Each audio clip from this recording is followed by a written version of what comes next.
This award has stimulated our teams. Having this award has allowed Clark Yaoundé to have local and international recognition. Since we received this award, the library has gained great respect from readers, users, and partners, international NGOs, embassies, foundations, and others. This money allows us to pay for the internet connection in our mobile library for a year.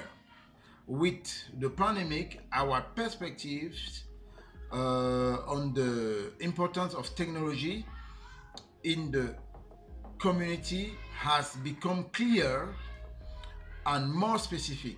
We understand that in certain circumstances, technologies can be the only way to connect people. Incredible but true.